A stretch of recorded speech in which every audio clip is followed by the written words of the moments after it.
Video number 32 में आपका स्वागत है। आज हम बात करेंगे कि ओसीडी में गंदगी बोलना ही फंसना है।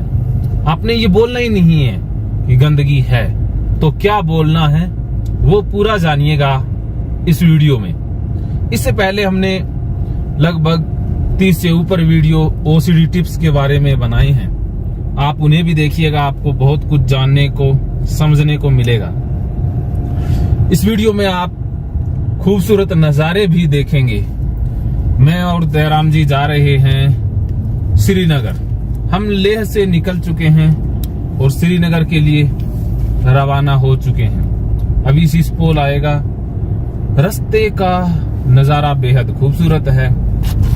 आप सामने पहाड़ देख पा रहे हैं। यहाँ पर पहाड़ भी कलर बदलते हैं, रंग बदलते हैं। ये अभी नूरला आएगा कुछ ही किलोमीटर के बाद। आप चारों तरफ का व्यू भी देखें, प्रकृति का खूबसूरत नजारा भी देखें और साथ ही साथ ओसीडी के बारे में भी जानते चलें। आप क्या करते हैं? आप जब भी मार्केट जाते हैं, कहीं बाहर जाते हैं, टॉयलेट, पोटी या कपड़े धोते हैं, कोई रिश्तेदार मेहमान घर में आता है, तो आप बोलते हैं कि घर में गंदगी फैल गई, हाथ गंदे हो गए, बाहर गंदगी है। तो गंदगी बोलना ही सबसे बड़ी समस्या है, क्योंकि आपके मन में बहुत सारा डेटा सेव हो चुका है। जैसे ही आप गंदगी बोलते हैं तो पुरानी जो फाइलें हैं, पुराना जो डाटा अनकॉन्शियस माइंड में रिकॉर्ड हुआ पड़ा है, सेव हुआ पड़ा है, वो सारा एक्टिव हो जाता है। वास्तव में आपने गंदगी शब्द से ही नफरत सी शुरू कर दी है। गंदगी का मतलब क्या होता है? गंदगी का वास्तविक मतलब, लेकिन गंदगी के मायने हर इंसान के लिए अलग अलग हैं। कुछ इंसान ऐसे हैं जो पोटी को हाथ में भी ले लेंगे, शूशू को हाथ में भी ले लेंगे, उनको कुछ भी फील नहीं होगा, क्योंकि उन्हें गंदा लगता ही नहीं है, उन्हें गंदगी महसूस ही नहीं होती है। ऐसा नहीं है कि उनके लिए कोई खतरा नहीं है या वो कोई देवदूत है, वो भी नॉर्मल इंसान है। लेकिन जो ओसीडी वाले हैं, उन्होंने गंदगी बोल बोल करके खुद को गंदगी के बारे में बता करके बाहर की चीजों से, पोटी शूशू से इतनी ज्यादा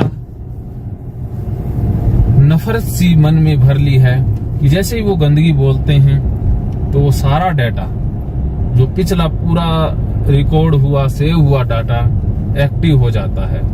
तो गंदगी बोलना ही फंसना है। जैसे ही आप गंदगी बोलते हैं, आपको घबराहट होनी आरंभ हो जाएगी।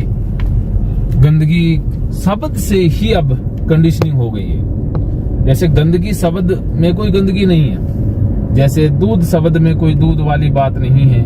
शब्द होते हैं, प्रतीक होते हैं। उन शब्दों का अपने आप में कोई मतलब नहीं होता है, सिर्फ संकेत देते हैं। लेकिन आपके लिए गंदगी शब्द का मतलब काफी बड़ा हो गया है। और जैसे ही आप गंदगी बोलते हैं तो वो सारी फीलिंग, वो सारा एहसास, सारा डाटा एक्टिव हो जाता है। गंदगी बोलते ही आपको महसूस होने लग जाता है कि गंदगी है। तो गंदगी शब्द के साथ एहसास का जुड़ जाना, फीलिंग का जुड़ जाना, ये सबसे बड़ी समस्या है। तो आपने 1000 बार इसके साथ कंडीशनिंग की है। गंदगी के साथ जो वास्तविक गंदगी है उसको जोड़ा है, गंदगी शब्द के साथ जोड़ा है। इसी कारण से आप फंसे हैं। तो आज से ये बोलना स्टार्ट कर दें कि भाई चीजें जैसी हैं वैसी ही हैं, लेकिन मैं ही कुछ चीजों को गंदा मान रहा हूं। पोटी में क्या है?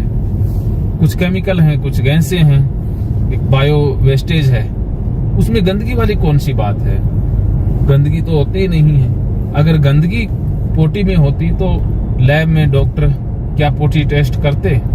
वो बहुत बारीकी से टेस्ट करते हैं, शूशू टेस्ट करते हैं। उनको गंदगी लगती ही नहीं है, क्योंकि उन्होंने गंदगी के साथ वो कंडीशनिंग नहीं की होती जो आपने की है।